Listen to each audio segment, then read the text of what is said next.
Frankly, quite often, I think spaghetti bolognese is a disappointment. People get some mince, some onion, you know, they fry the onion off a bit, chuck the mince in. Oh yeah, I'll get a can of chopped tomatoes and I'll upend that in there. I'll sprinkle some herbs in and I'll cook it for 20 minutes and spaghetti with it, and that's my spaghetti bolognese. And you end up with grey lumps of, you know, of all sort of clotted together mince, and it's just not very nice in my opinion.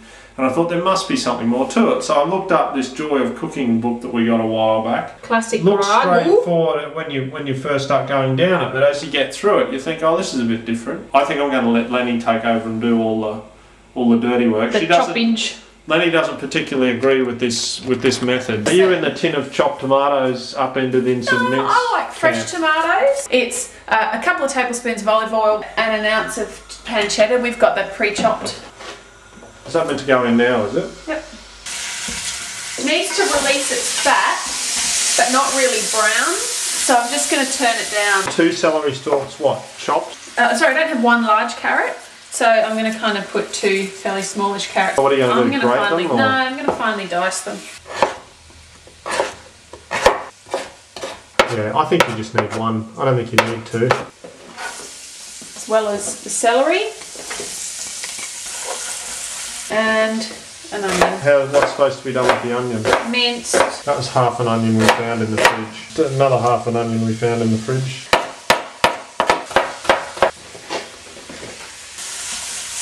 We've got about 400 grams of mince, aka ground beef. How much stock do I need there? You need 3/4 of a cup of chicken or beef stock, which I'd say is about what's in there. We get the temperature really high, get the pan really hot, and actually brown the meat for a long time. I think a lot of the time, when you think, oh yeah, I'll just rip off some bolognese sauce, I think it's not cooked for long enough. So the meat doesn't have time to break down and, you know, because this is not... While Lenny's watching over things over there, I'm going to defrost our stock. This is some of our homemade chicken stock. I reckon there's about 3 minutes should do it. It is actually starting to brown now. Also, I deliberately bought a coarser grinding of mince because I think the finer ground stuff is more clump prone. 2 tablespoons of tomato paste. Tomato puree.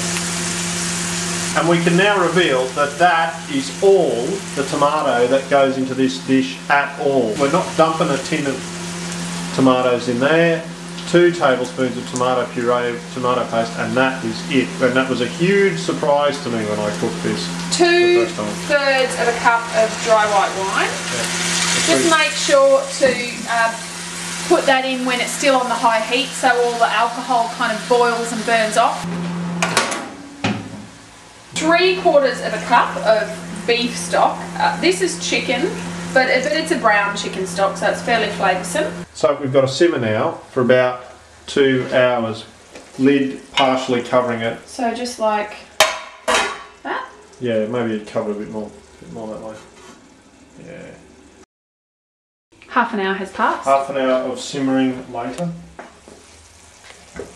Smells really good, doesn't it? From time to time, as the sauce simmers, add 2 tablespoons at a time, 1.5 cups of whole milk. Milk, amazing. Milk in spaghetti bolognese. Who knew that there was milk in spaghetti bolognese? Yes, it doesn't sound right. Do you know why? Because it's not right. It is right.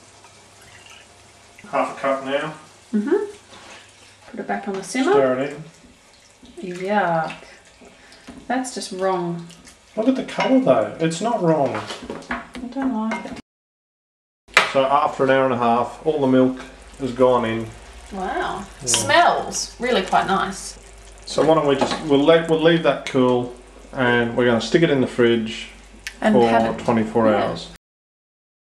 So 24 hours later, or nearly 24 hours later, there has been some sampling going on here of the bolognese, but not enough to form a lasting impression. Definitely get rid of that fat. Yeah, that's all right. Just the main. Just a light skim.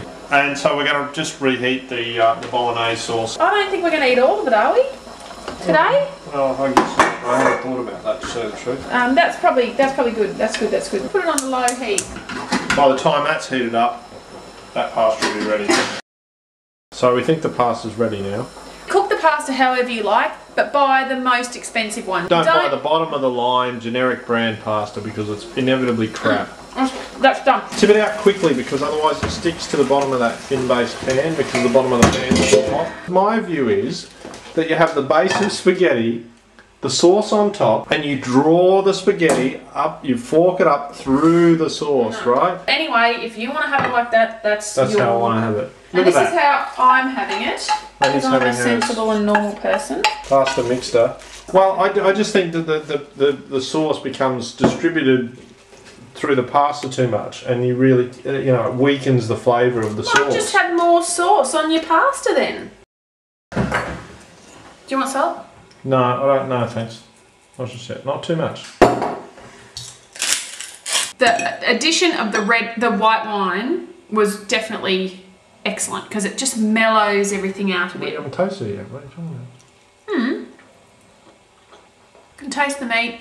It's nice. The pasta's good. It covers the pasta and it just provides a flavour and a vehicle for that nice texture of the pasta. But I'm sorry, I've got to say, not tomatoey enough. I just don't. I mean, look, I've had a bit of a look on. The net. This is a classic bolognese, right? Accademia Italiana della Cucina confines the ingredients to beef, pancetta, onions, carrots, celery, tomato paste, meat broth, i.e. chicken stock, red wine. Okay, we use white wine, but our recipe book said white wine, and optionally milk or cream. So we've stuck pretty well to that. The thing and it says, Bolognese sauce is sometimes taken to be a tomato sauce, but it's not a tomato sauce. It has very little tomato paste in it. I think for 500 grams of mince, you want to go with approximately one can of chopped tomatoes, or the equivalent amount, even better, of fresh, ripe tomatoes. There's a bit of a... I'm not pleased with... There's some clumpiness here that I'm not happy with in the mince. I don't know how you can get rid of that apart from blending it or something, which I think would just be completely weird. The flavour of the mince is there, whereas if you had lots of tomato goop in there, you'd get the tangy, acidic sort of tomato-ness. Yum. But instead you're getting the meaty taste. I tell you what, if you added a bit of marjoram, fresh, not dry, bit of oregano. No, it's not on the list. It's not going in. It's not on the list. Sorry. But neither is tomato, and I just think, I mean, these things are what you prefer, but it doesn't necessarily have to mean that it's any less good than the traditional ragu. All it means is it's not a traditional ragu. It's not bolognese.